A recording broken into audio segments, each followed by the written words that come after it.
সুপ্রিয় দর্শক, সবাইকে শুভেচ্ছা জানিয়ে শুরু করছি এনটিভির নিয়মিত আয়োজন স্বাস্থ্য প্রতিদিন। আপনাদের সাথে আছি আমি ডাক্তার মোনা তাহসিন। আজ আমরা কথা বলবো মলদ্বারের নানাবিধ অসুখ, তার প্রতিকার ও প্রতিরোধ নিয়ে। এই গুরুত্বপূর্ণ বিষয়টি নিয়ে আলোচনার জন্য আমাদের সঙ্গে আছেন একজন বিশেষজ্ঞ চিকিৎসক। চলুন অনুষ্ঠানের শুরুতেই পরিচিত হয়ে নেই আমাদের আজকের অতিথির সাথে। ডাক্তার আহমেদুজ্জামান 1958 সালের নভেম্বর মাসে কুষ্টিয়া জেলায় জন্মগ্রহণ করেন। তিনি 1983 সালে ময়মনসিংহ মেডিকেল কলেজ থেকে MBBS ডিগ্রি অর্জন করেন। এরপর তিনি চিকিৎসা বিজ্ঞানে উচ্চতর MS PhD ডিগ্রি লাভ করেন। তিনি শহীদ মনসুর আলী মেডিকেল কলেজ ও হসপিটালে সার্জারি বিভাগের বিভাগীয় প্রধান ও অধ্যাপক হিসেবে কর্মরত ছিলেন। স্যার, আপনাকে অনেক অনেক শুভেচ্ছা এবং স্বাগত আমাদের আজকের অনুষ্ঠানে। আপনাকেও অনেক শুভেচ্ছা এবং এনটিভিতে আমাকে আমন্ত্রণ জানানোর জন্য ধন্যবাদ। স্যার, মলদ্বারের নানাবিধ অসুখ, মানুষের শরীরের মলদ্বার কোন অংশটিকে বলা হয়? মলদ্বার বলতে আমরা যেটা বুঝি সেটা হচ্ছে মানুষের যে খাদ্য গ্রহণ করে এবং যখন মল ত্যাগ করে, সেই মল ত্যাগ করার একদম শেষ অংশটুকুকেই আমরা মলদ্বার বা পায়পথ বলে থাকি। এই অংশটুকুতেই আমাদের মলদ্বারে যাবতীয় রোগসমূহ হয়ে থাকে এবং সেজন্য আমরা এই ব্যাপারে সকলকেই বলি যাতে তারা সচেতন থাকে। এই মলদ্বারে কি কি ধরনের সমস্যা হতে পারে?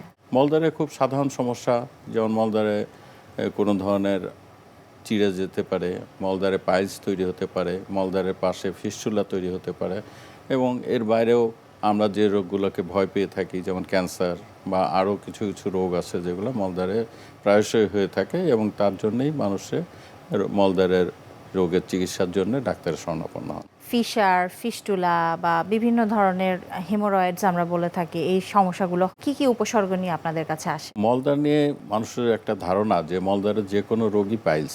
জি। আসলে পাইলস একটা নির্দিষ্ট রোগ। এটা মলদ্বারের কাছের যে রক্তের নালীগুলো আছে সেগুলোর স্ফীতি ঘটে এবং স্ফীতি ঘটলে তখনই এটা পাইলস হয়। পাইলস হলে যে রক্তপাত হবে এমন কোনো কথা নেই, আবার রক্তপাত হলেই সেটা যে পাইলস হবে এমনও কোনো কথা নেই। সুতরাং আমরা প্রথমে জানতে হবে যে আসলে রোগীর পাইলস হয়েছে কি না এবং সেটা কোন পর্যায়ে আছে এবং তার ভিত্তিতেই আমরা পাইলসের চিকিৎসা প্রদান করে থাকি। অনেকেই মনে করেন যে পাইলসের চিকিৎসা করালেও পুনরায় হতে পারে, কিন্তু আসলে সেটা সঠিক নয়। যথাযথ চিকিৎসা হলে পারে সেটা অতি অবশ্যই তিনি ওই রোগ থেকে নিরাময় পাবেন। ফিশার এবং ফিস্টুলা কিংবা পাইলস যেটি বলছিলেন, এইগুলোর মধ্যে পার্থক্যটা আসলে কোথায়? পার্থক্যটা এরকম যে যখন পাইলস হয় তখন মলদ্বারের স্ফীতি থাকতেও পারে, নাও থাকতে পারে, অথবা অনেক বেশি স্ফীত হয়ে যেতে পারে এবং সেক্ষেত্রে যেমন রক্তক্ষরণ হয় বা রক্তক্ষরণ নাও হতে পারে। আবার একইভাবে অ্যানাল ফিশারকে যদি আমরা চিন্তা করি, অ্যানাল ফিশারে সাধারণত রক্তপাত হয়। অনেকে হয়তো মনে করেন যে না শুধু ব্যথা আছে, তা সাধারণত হয় না, রক্তপাত কিছু না কিছু হতেই হবে, কারণ এখানে মলদ্বারের নিচের অংশে চিরে যায়। সেই রক্তক্ষরণটা যদি সামনের দিক থেকে হয় অনেকে সহজেই হয়তো তার এই কোমরে দেখতে পান, অনেক সময় পিছন দিকে থাকলে উনি লক্ষ্য করতে পারেন না। পাইলস এবং অ্যানাল ফিশারের সবচেয়ে বড় পার্থক্য যেটা, সেটা হচ্ছে অ্যানাল ফিশারে রক্তপাতের পাশাপাশি ব্যথা অবশ্যই থাকবে। পাইলসেও হতে পারে, কিন্তু পাইলসের ক্ষেত্রে রক্তপাতটা বেশি পরিমাণে হয়, যেখানে ফিশারের ক্ষেত্রে অত বেশি পরিমাণে রক্তপাত হয় না। এগুলোর ক্ষেত্রে কি ধরনের ট্রিটমেন্ট মডালিটি বা চিকিৎসার অপশনস আছে? আমি প্রথমে বলি যে আমাদের এই সমস্ত রোগ সম্পর্কে সচেতন থাকতে হবে। অর্থাৎ আমার মলদ্বারে যে কোনো সমস্যা, অর্থাৎ এই ধরনের সমস্যা যেগুলো আমি বললাম হলে এটা চিকিৎসকের শরণাপন্ন হওয়াটাই সবচাইতে ভালো এবং তার পরামর্শ অনুযায়ী ওষুধ খাওয়াটাই সর্বোত্তম। অনেকেই বাজারে প্রচলিত বিভিন্ন ওষুধ গ্রহণ করে থাকেন, ফলে তার রোগটা দীর্ঘস্থায়ী হয় এবং যখন আমরা এটা চিকিৎসা করতে যাই তখন দেখা যায় যে অনেক জটিল আকার ধারণ করেছে। সেক্ষেত্রে তার চিকিৎসাটা বেশ কষ্টসাধ্য হয় এবং অনেক সময় দেখা যায় যে পূর্ণাঙ্গ নিরাময় আসে না। এখন পর্যন্ত পাইলস বা অ্যানাল ফিশারের ক্ষেত্রে যে সমস্ত চিকিৎসা পদ্ধতি প্রচলিত আছে, একটা হচ্ছে সে প্রাচীন পদ্ধতি যেটা কেটে করা যায়। পরবর্তীকালে যে পদ্ধতিটা আমাদের দেশে বহুল প্রচলিত বা পরিচিত সেটাকে অনেকে লঙ্গ অপারেশন বলেন, আমরা এটাকে স্টার মেথড বলে থাকি। আর সর্বশেষ যে পদ্ধতি বা বর্তমান সময়ে সর্বোত্তম যে পদ্ধতিতে চিকিৎসা হয় সেটা হচ্ছে লেজার সার্জারি। সার্জারির পরে অনেকেরই প্রশ্ন থাকে যে এটি আসলে রিকার করে কিনা, বা যেহেতু পাইলস বা হেমোরয়েডসের যে সমস্যা এটি কিন্তু অনেকের বারবার ফিরে আসে, তো তাদের একটি কথা থাকে যে আসলে সার্জারি করিয়ে লাভ নেই, কারণ এটি আবার হবে। তো সেক্ষেত্রে তারা কিন্তু বিভিন্ন ধরনের অপচিকিৎসার শিকার হয়ে থাকেন। তো এই ধরনের অপচিকিৎসা কি কি দেখেছেন এবং রিকার হলে কি করণীয় আছে? প্রথমেই বলছি যে আমাদের দেশে বিভিন্ন পদ্ধতিতে চিকিৎসা প্রচলিত আছে। সার্জারির ক্ষেত্রে বা অন্যান্য চিকিৎসার ক্ষেত্রে অবশ্যই রিকার করার সুযোগ আছে। তবে সেই ক্ষেত্রে আমি বলি, এটা যদি যথাযথভাবে অপারেশন না হয়ে থাকে বা যথাযথ চিকিৎসা না প্রদান করা হয়ে থাকে। কারণ আমরা জানি যে আমাদের দেশে প্রচুর জায়গায় সাইনবোর্ড দেখা যায় যে বিনা অপারেশনের চিকিৎসা। এখন অনেক শিক্ষিত মানুষও অনেক সময় মনে করেন সার্জারি একটা জটিল বিষয়, এখানে কাটাকাটি জীবনের হবে, ঝুঁকি। অনেক ঝুঁকি আছে, সুতরাং আমরা বিনা অপারেশনের চিকিৎসা নিয়ে থাকি। আমি সবসময় বলি এই ব্যাপারে সাবধান থাকবেন, কারণ যিনি চিকিৎসা দিচ্ছেন বিনা অপারেশনে তার শিক্ষাগত যোগ্যতা কতটুকু এটা অবশ্যই মাথায় রাখবেন।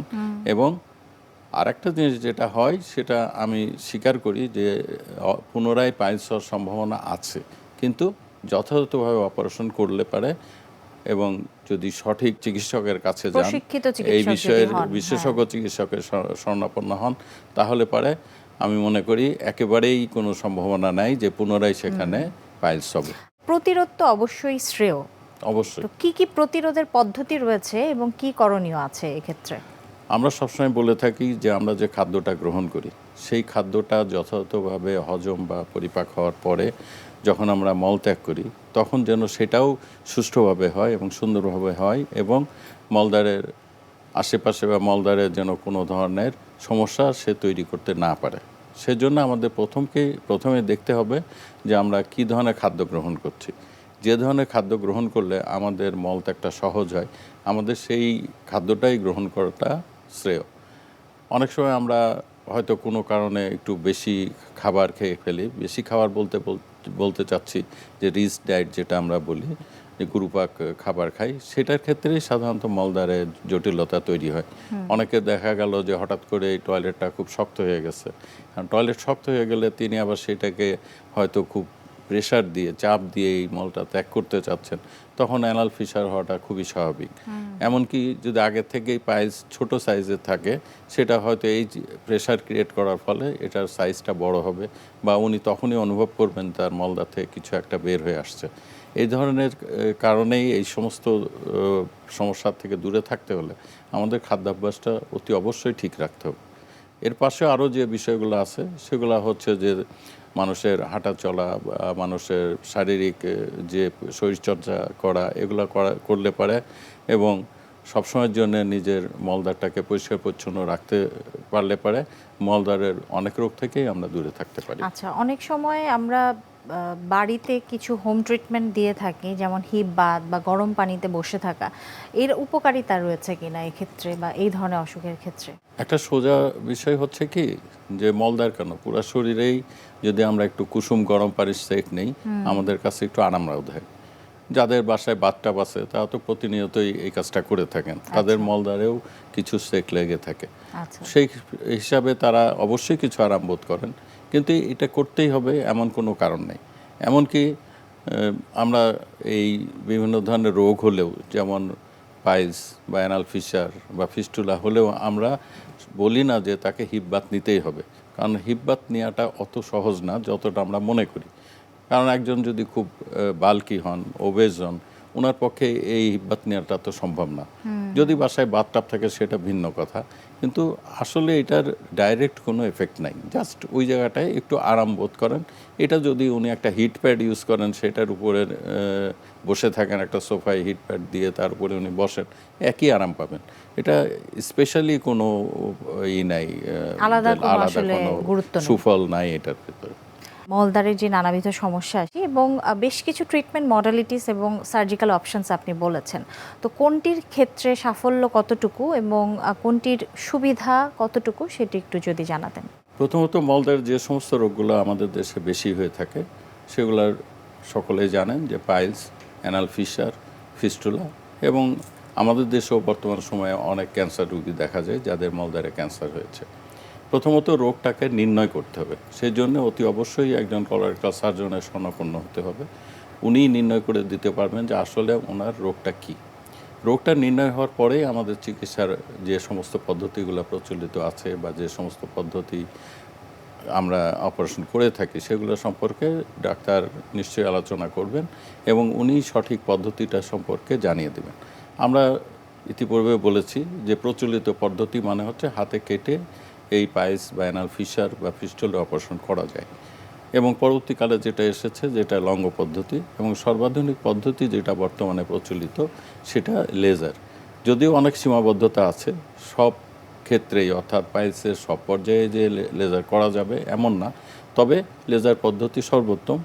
তবে একটা সমস্যা এটার যেটা বেশ ব্যয়বহুল অপারেশন এবং সেজন্য সকলের জন্য হয়তো এটা করাটা সম্ভব নাও হতে পারে অর্থনৈতিক কারণে, তবে এটা খুবই ভালো পদ্ধতি এবং উত্তম পদ্ধতি। অনেক রোগী কমপ্লেইন করে থাকেন যে তিনি আর মল ধরে রাখতে পারছেন না অপারেশনের পরে, তো এই ধরনের কমপ্লিকেশনস কি হয়ে থাকে বা হতে পারে? এটা অবশ্যই হতে পারে, কারণ আমি ইতিপূর্বে বলেছি যে এই অপারেশন তো সবাই করে থাকেন, অর্থাৎ যিনি করছেন তার শিক্ষাগত যোগ্যতা, তার দক্ষতা, সেটা একটা বিবেচ্য বিষয়। তবে আমার এই সুদীর্ঘ কলোরেক্টাল সার্জারিতে যে চিকিৎসা করছি তাতে কখনো কারোর মল ধারণ ক্ষমতা নষ্ট হয় নাই। এটার জন্য অতি অবশ্যই স্ফিংটারের প্রতি যত্নশীল হতে হবে, কোনো অবস্থাতেই যেন স্ফিংটার ক্ষতি না হয় বা স্ফিংটারে কোনোভাবে আমরা কোনো অংশ কেটে না ফেলি বা কোনো অংশ ছিঁড়ে না ফেলি, তাহলে পরে স্ফিংটার নিয়ে সমস্যা থাকবে না এবং আউটকামও ভালো হবে এবং তার অবশ্যই তার যেটা ফলাফল সেটা অবশ্যই ভালো হবে। স্যার, আমাদের অনুষ্ঠানে একটি নিয়মিত সেগমেন্ট হচ্ছে বিভিন্ন খাদ্যের পুষ্টি গুণাগুণ আমাদের দর্শকদের দেখিয়ে থাকি, সেটি এখন দেখিয়ে আসবো। প্রিয় দর্শক, দেখছেন স্বাস্থ্য প্রতিদিন অনুষ্ঠানে। এই পর্যায়ে চলুন দেখে নেই খাদ্যের বিভিন্ন পুষ্টি গুণাগুণ সম্পর্কে আমাদের পুষ্টিবিদের কাছ থেকে। ডায়াবেটিক রোগীদের উচিত রমজানের পূর্বেই একটি পরিকল্পনা রাখা। সেক্ষেত্রে তিনি তার ক্লিনিক্যাল টেস্ট রিপোর্টের উপর ভিত্তি করে ডক্টর নির্ধারিত ওষুধ বা ইনসুলিনটা অ্যাডজাস্ট করে নেবেন এবং সেই সাথে তার ইফতার থেকে সেহরি পর্যন্ত পুরো রমজান মাসের খাবারটা যেন সামঞ্জস্যপূর্ণ হয়, যেন তিনি সুস্থ থেকে রোজাটা সম্পূর্ণ করতে পারেন। সেজন্য অবশ্যই তাকে সুষম ব্যালেন্স ডায়েট গ্রহণ করতে হবে। ইফতার থেকে শুরু করে যদি বলি, অবশ্যই একজন ডায়াবেটিক পেশেন্ট ইফতারে সকল ধরনের চিনি, গুড়, মধু, মিষ্টি জাতীয় খাবার অ্যাভয়েড করে যাবেন। পরিবর্তে তিনি একটি ছোট্ট খেজুর রাখতে পারেন ইফতারিতে এবং সেই সাথে সারাদিন রোজা রাখার পর যেহেতু আমাদের স্টোমাকটা খুব সফিস্টিকেটেড থাকে, তাই ইফতারে ভাজা পোড়া খাবার এড়িয়ে সহজপাচ্য নরম পুষ্টিকর খাবার যেটা তাকে দ্রুত এনার্জি দেবে এবং তার ব্লাড সুগার লেভেল ব্যালেন্স করতেও হেল্প করবে।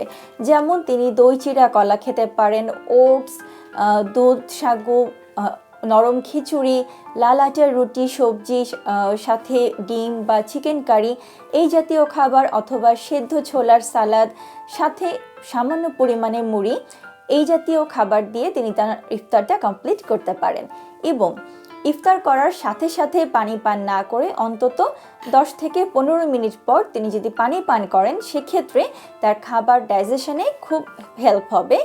এবং ইফতারের আধা ঘন্টা বা 1 ঘন্টা পর তিনি যদি মৌসুমি রঙিন কিছু সিট্রাস ফ্রুটস, যেটা প্রচুর পরিমাণে ভিটামিন সি কন্টেইন করে, অ্যান্টিঅক্সিডেন্ট সমৃদ্ধ, যেটা তার সুগার ব্যালেন্সেও হেল্প করবে। যেমন এই সিজনে পাওয়া যাচ্ছে পেয়ারা, আমলকি, কমলা, মালটা, বাঙ্গি এই জাতীয় দেশীয় টক ফল খেলে তার সুগার ব্যালেন্সেও হেল্প হবে এবং তিনি দ্রুত এনার্জেটিক ফিল করবেন, কারণ এগুলোতে রয়েছে প্রচুর পরিমাণে ইলেকট্রোলাইটস। এরপর রাতের খাবারটা অবশ্যই একজন ডায়াবেটিক রোগী বাদ দেবেন না। পরিমাণটা নির্ভর করবে অবশ্যই ব্যক্তিভেদে, তবে স্বাভাবিকভাবে একজন ডায়াবেটিক পেশেন্টের রাতের খাবার হবে তার অন্যান্য সময়ের রাতের খাবারের মতোই। যেমন ইফতারে অনেক ডায়াবেটিক পেশেন্টই কিন্তু অন্য সময় আমরা যেমন সকালে নাস্তায় ডিম রাখি, ইফতারে তো তেমন ডিম খাওয়া হয় না, তিনি 1 থেকে 2টি ডিম সেদ্ধ অথবা বেশি পরিমাণে মাছ বা চিকেন, সাথে পর্যাপ্ত পরিমাণে শাকসবজি, সালাদ তিনি রাখতে পারেন। যারা হালকা ডিনার করতে চাচ্ছেন তাদের ক্ষেত্রে বলবো অবশ্যই 1 গ্লাস দুধ অথবা 1 কাপ টক দই সাথে সালাদ দিয়েও কিন্তু তিনি তার হালকা ডিনারটা কমপ্লিট করতে পারেন, সাথে পরিমিত পরিমাণে বাদাম রাখতে পারেন। এতে করে এই প্রোবায়োটিক এবং প্রিবায়োটিকের কম্বিনেশনের এই ডিনারটা তাকে সুগার ব্যালেন্সেও হেল্প করবে এবং সুস্থ থাকতেও সাহায্য করবে। এবং অবশ্যই একজন ডায়াবেটিক রোগী রমজান মাসে তার শারীরিক যে এক্সারসাইজের কোটাটা ছিল নিয়মিত ব্যায়াম করার, সেটিকে বাদ দেবেন না। সেক্ষেত্রে তিনি যদি নিয়মিত তারাবি নামাজটা পড়েন, তার এক্সারসাইজের কোটাটা কমপ্লিট হয়ে যায়। এর পাশাপাশি যারা সকালে হাঁটতেন নাস্তার আগে, সেক্ষেত্রে তারা অবশ্যই সেহরির পর ব্যায়াম করা থেকে বিরত থাকবেন, কারণ হাইপোগ্লাইসেমিয়ার একটি ঝুঁকি থেকে যায়। সেক্ষেত্রে ইফতারের 1 ঘন্টা পর তিনি আধা ঘন্টা ব্যায়াম বা হাঁটাহাঁটি করতে পারেন, তারাবি নামাজের পর তিনি আধা ঘন্টা ব্যায়াম করতে পারেন, এবং অবশ্যই প্রতি ঘন্টায় 1 গ্লাস করে পানি পান করবেন, যেন কোনোভাবেই শরীরটা ডিহাইড্রেটেড না হয়ে যায়। ডিহাইড্রেটেড শরীরে কিন্তু ব্লাড সুগার ব্যালেন্সের ক্ষমতাটা কমে যায়। এরপর আসবো সেহরির খাবারে। সেহরির খাবারে একজন ডায়াবেটিক পেশেন্ট এমন খাবার রাখবেন যেটা স্লো অ্যাক্টিং, স্লো ডাইজেস্টিং, ধীরে ধীরে হজম হয়, সারাদিন ধরে আপনাকে এনার্জি যোগায় এবং ধীরে ধীরে ব্লাডে সুগার আসে। সেক্ষেত্রে অবশ্যই তিনি অন্যান্য সময় দুপুরের যে খাবারটা খেতেন সেই খাবারটা সেহরিতে রাখবেন, যেমন পরিমিত পরিমাণের লাল চালের ভাত অথবা লাল আটার রুটি অথবা সিদ্ধ মিষ্টি আলু অথবা অল্প ওটস, সাথে মাছ, মাংস, ডিম, দুধ বা দই, প্রোটিন জাতীয় কোনো একটি খাবার, এবং লো ফাইবার যুক্ত সবজি, যেটা হতে পারে পেঁপে, লাউ, ঝিঙ্গা, চিচিঙ্গা, ধুন্দল, পটল, এই জাতীয় নরম সবজি কারি। এতে করে তার এই খাবারটা দিয়ে সেহরিটা কমপ্লিট করলে তার গ্যাস প্রডিউসিং হবে না এবং ধীরে ধীরে সারাদিন যাবৎ তিনি সুগার পাবেন এবং রক্তের শর্করাও ব্যালেন্স থাকবে। পাশাপাশি তার ইলেকট্রোলাইট ব্যালেন্সেও হেল্প হবে এবং তিনি সারাদিন এনার্জেটিকভাবেই তার রোজাটা কমপ্লিট করতে পারবেন। আর সব থেকে বড় কথা হচ্ছে রমজানে কিন্তু আমাদের শরীরে অটোফেজি প্রক্রিয়া চালু হয়ে যায়। এর মানে হচ্ছে আপনার সারা বছরে শরীরে জমে থাকা টক্সিন এবং কোষের ভেতরের ফ্রি রেডিকেলগুলো অটোফেজি প্রক্রিয়ার মাধ্যমে রমজান মাসে কিন্তু শরীর থেকে বের হয়ে যায় এবং আমাদের শরীরে কোষগুলো নতুনভাবে রিজেনারেট করতে শুরু করে। আর তাই অবশ্যই ইফতার থেকে সেহরি পর্যন্ত সুষম পুষ্টিকর খাবার গ্রহণ করলে এবং প্রতিটা মানুষের ক্যালোরি চাহিদা অনুযায়ী তার খাবারটা গ্রহণ করলে, অর্থাৎ এক্সেস ক্যালোরি না নিলে, তার কিন্তু শরীরে অটোফেজি প্রক্রিয়াটা খুব ভালোভাবেই হবে এবং সারা বছরের যে রোগগুলো ছিল সেগুলো রমজান মাসে বরং নিয়ন্ত্রণে চলে আসে, শুধু যদি একটু স্বাস্থ্যকর উপায়ে খাবারটাকে গ্রহণ করা যায়। স্যার, একেবারে অনুষ্ঠানের শেষ পর্যায়ে আছি, সবশেষে আমাদের দর্শকদের জন্য আপনার বিশেষ কোনো উপদেশ রয়েছে কিনা? যাদের এই ধরনের রোগ থাকেন তারা অতি অবশ্যই একজন কলোরেক্টাল সার্জনের কাছে যাবেন।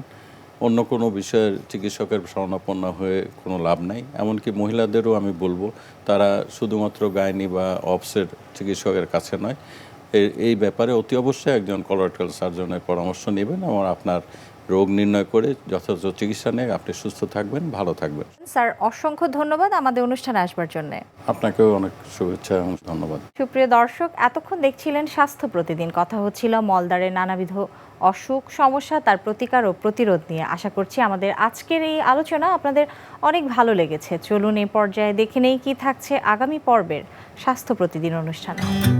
হাত বলতে আমরা আপার লিম্ব বুঝি, আবার আমরা শুধু হ্যান্ড ফ্র্যাকচার বলতে আমরা হাতের যে স্মল বোনসগুলো আছে, এখানে মোট 27টা হাড্ডি আছে। যেমন এখানে আমরা যে ছোট স্মল 8টা বোনস এবং এখানে যে লম্বা লম্বা ছোট ছোট যদিও সেগুলো আছে 5টা, আর এখানে যে আঙুলের যে এক একটা আঙুলে 3টা করে, বুড়ো আঙুলে 2টা, মোট 14টা, এই 27টা বোনস আছে। এবং এগুলো আমরা ফ্রিকুয়েন্টলি ফ্র্যাকচার অবস্থায় আসে বা বিভিন্ন ধরনের ইনজুরি নিয়ে রোগীরা আমাদের কাছে আসে। বিশ্বের যে কোনো প্রান্ত থেকে যে কোনো সময় আপনাদের প্রিয় অনুষ্ঠান স্বাস্থ্য প্রতিদিন দেখতে ভিজিট করুন আমাদের পূর্ণাঙ্গ ওয়েব পোর্টাল www.ntvbd.com-এ। এছাড়াও এনটিভি জনপ্রিয় সব অনুষ্ঠান ও খবরের আপডেট পেতে ভিজিট করুন আমাদের ইউটিউব ও ভেরিফাইড ফেসবুক পেজে। আজ এখানে বিদায় নিচ্ছি, আবারও দেখা হবে। সে পর্যন্ত সবাই ভালো থাকুন, সুস্থ থাকুন এবং নিরাপদে থাকুন। আল্লাহ হাফেজ।